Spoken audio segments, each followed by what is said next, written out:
everyone, Tammy here. Welcome to my channel. Today I have a new doll to show you. Her name is Lydia. She is one of the Girl for All Time dolls that was recently, well, not really recently. I pre-ordered her back in July. Or no, actually I pre-ordered her back in June. But she's here, yay! Of course, there's been a lot of issues with manufacturing in Asia, which is where most of these dolls come from these days.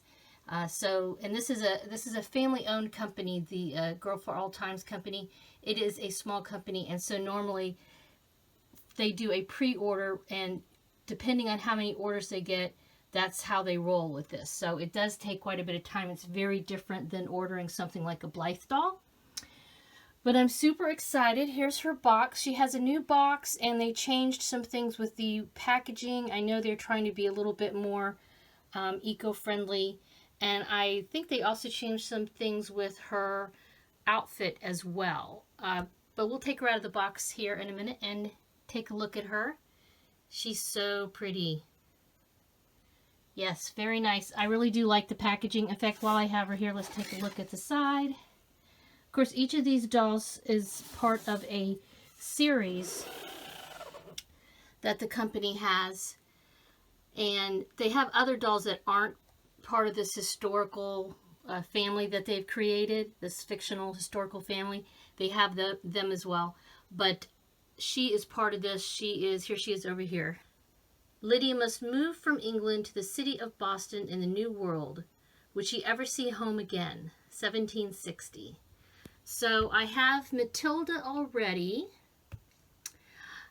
This doll, Eleanor, was also available, but I did not purchase her for pre-order. Just, I don't know, something wasn't ringing my bells with her. Let's see. I also do not have this doll. I don't have all of their dolls. This is Amelia. I do not have Sam. I think Sam is still available right now, actually, but I don't have her. I do have Clementine. She's super cute. She's from 1941. She was the first Girl for All Time dolls that I bought. Anywho, let's get opening the box, shall we? I pulled her out of the outer box and can take a look. Obviously she's got a hairnet on. She has, it's like a twine that they put around them now. I recently purchased Max, and so he also had this new sort of packaging with the twine in a smaller box. She's got a hat here. There's some more twine. So, I'll turn her around, show you the back. So basically I just have to cut off the twine and a little bit of tape, pull out a few pieces of plastic, and we're good to go. I cut everything in the back, and now I just have to pull off the twine pieces. Put them around her feet here. And she should just come out. Let's see. Yes, there she goes. Well, that was really easy. A lot different than opening up a Blythe doll, that's for sure. I'll get her hat out in a minute here. And let me set my camera on a tripod so we can get a good look at her. I'm back. She's out of the box. She's gorgeous.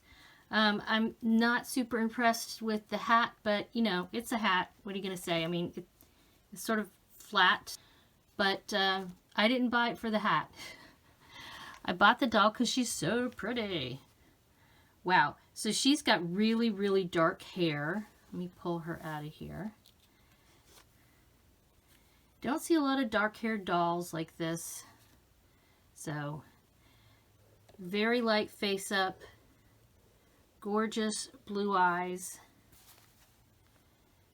She's got feathered eyebrows. You can see her eyelashes on the bottom here. Her hair is really, really nice. Very soft, not oily or greasy at all. And actually, it's dark, but it's got little shades of brown in it. So it's got a kind of a natural look to it. It's not just all one color. You can see some of her blushing here. I noticed on her hands as well. Now I did see, let's see, when I took her out someplace there was a little mark Was it on here? No, more blushing. Maybe it was this hand. Oh, there it is. So there's a little mark here. I think I can get that out pretty easily with an eraser. I haven't even really tried to get it out, so I just wanted to show you guys. That's not necessarily unusual.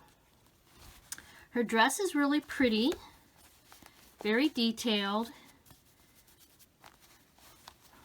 Let's check out her little undies and stockings. They all have these little fishnet stockings, which I really like. They help with the shoes, keeping the shoes on, but they're not super bulky. So she's got these golden shoes, little pantaloons. Now another thing that they changed with these dolls is instead of using snaps, they're using Velcro now to make them more children friendly. I am anti-Velcro, so you know, even I realize that children probably have issues with snaps, but you need to be careful about their hair. Just open her up a little bit. So she's got, looks like she has some little undies here. I'll just show you guys quickly.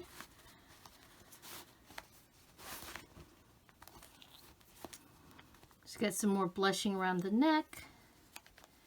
And I can check her bot out a little bit better here. I'm not going to totally take off her clothes, but just take a quick look.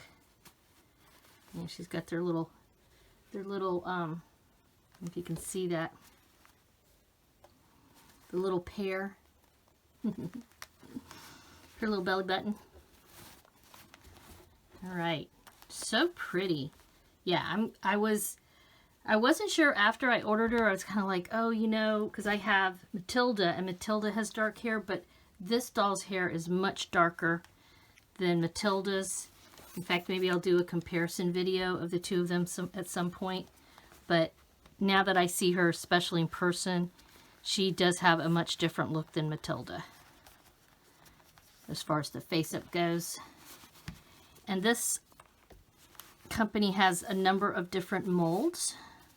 They don't have a ton. I mean, it's a small line. It's not a big company. They don't have tons and tons of dolls. Dolls aren't coming out every month, that's for sure.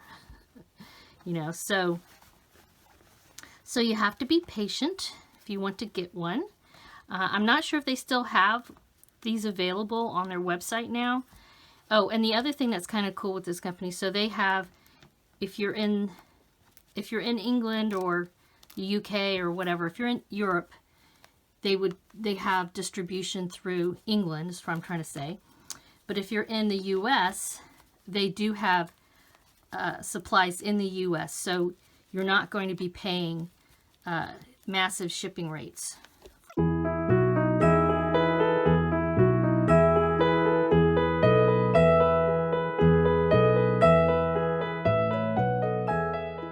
Alright, here she is. I tried to fiddle and get this hat on her, and holy guacamole, as that little dog on Instagram says. I just, for the life of me, could not get it on her.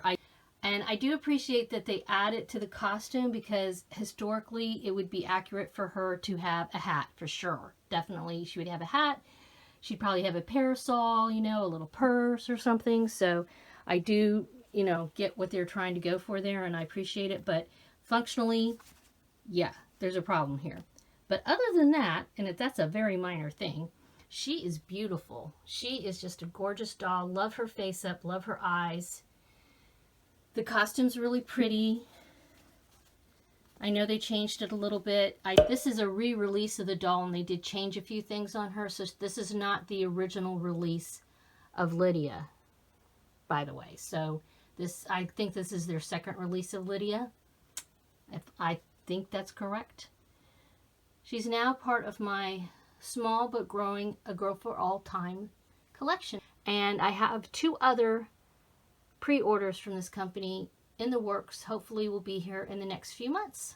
As usual, I always appreciate a thumbs up and a subscription. And yeah, have a wonderful Dolly Day. Bye-bye. I managed to get the hat on. So yeah, actually it looks pretty cute. I totally have changed my mind about it. I think she looks pretty decent in it. So yes, I had to put it behind her neck, not here. So it's got to go behind her neck and in front of her ears, and then just kind of pull it down a little bit.